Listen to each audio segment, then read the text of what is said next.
My neighbor's dog kept me up every night, so I used it to ruin his mornings, from midnight to 3 a.m. barking.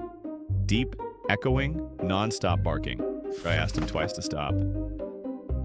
He just smirked and said, he's just doing his job.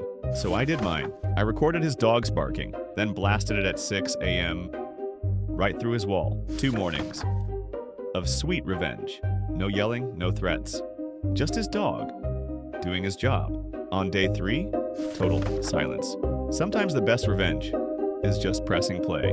Double tap if you do the same.